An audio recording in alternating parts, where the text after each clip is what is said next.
Before I turn to the historic bipartisan legislation the committee will consider today, I want to take a moment to reflect on the comprehensive and painstaking investigative and oversight work that the subcommittee completed over the past 2 years.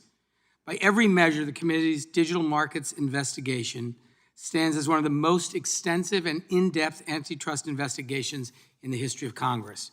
We launched our bipartisan investigation in June 2019.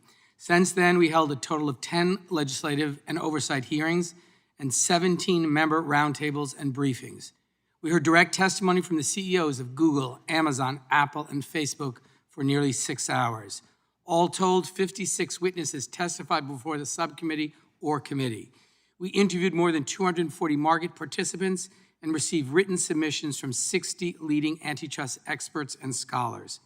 We collected nearly 1.3 million documents from the investigated companies, third parties, and antitrust enforcement agencies. In October of 2020, the subcommittee issued a 450-page investigative report setting forth specific and concrete recommendations for a path forward. The Digital Markets Report was approved by the full committee on April 15th, and since then we've continued to move forward in a serious, thoughtful, and deliberate manner. And just to respond briefly to the ranking member's suggestion, the bills were written by subcommittee members and the staff in a bipartisan way, not by Lina Khan. On June 11th, we introduced each of the 6 pieces of legislation that we will consider today, both on process and substance. From June of 2019 through today, I am immensely proud of the Antitrust Subcommittee's effort. The legislation the committee will consider at today's markup is essential to build a better online economy with opportunity, innovation for consumers, workers, and small businesses. These bills are a direct and measured response to the competition problems we identified in our investigation and documented in our comprehensive report. The digital marketplace suffers from a lack of competition. Many digital markets are defined by monopoly or duopoly control. Amazon, Apple, Facebook, and Google are gatekeepers to the online economy. They bury or buy rivals and abuse their monopoly power, conduct that is harmful to consumers, competition, innovation, and our democracy.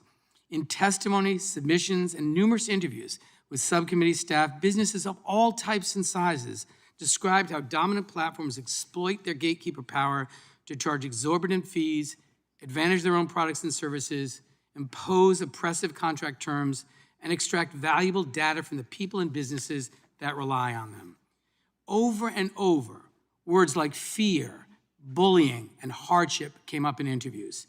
App developers, third-party sellers, and even large publishers reported being victims of predatory behavior. According to these businesses, they are dependent on platform gatekeepers to connect with their users or customers because they have few, if any, other options. They feel trapped. They are, in fact, trapped. By maintaining control of the infrastructure of the digital age, Facebook, Google, Amazon, and Apple can conduct surveillance to identify potential rivals and ultimately bury or buy any competitive threats. For example, during the investigation, the subcommittee uncovered emails from Mark Zuckerberg to Facebook's chief financial officer describing the purpose of purchasing Instagram as an opportunity to neutralize a competitive threat.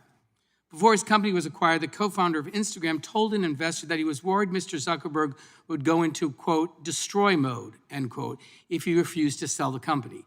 Facebook later acquired the surveillance company Anavo to identify other competitive threats and then neutralize them through acquisition, cloning their features, or blocking them from Facebook's platform. During our legislative hearing in February on proposals to address online gatekeeper power, we received written testimony from Cliff Pemble, the CEO of Garmin, about this exact topic. He noted that as gatekeepers of the ecosystem for virtually all app developers, Apple and Google, and I quote, have the ability and incentive to harm competition, and that these super dominant companies should not be allowed to use their ability to control key inputs and distribution as a sword to eliminate or impede competition, end quote. Due to high barriers to entry in these markets, such as strong network effects and high switching costs, new entrants are unable to enter the market with better products or services to contest the dominance of these firms. In other words, businesses and consumers are stuck with few or no alternatives. I want to be very clear about 2 things. This problem is not just about market failure. At its core, this issue is fundamentally about whether or not we have an economy where businesses fighting for economic survival can actually succeed. It's about whether our economic future is going to be defined by the success of the best businesses with the best ideas or simply the biggest companies with the biggest lobbying budgets. Second, this problem is fundamentally about what kind of country we want to live in. A country where Congress actually works for the people to tackle the major problems of our time, or a country where Congress does nothing in the face of the confusion, doubt, and delay caused by the same unregulated tech monopolies that want to see absolutely nothing change. America has had enough.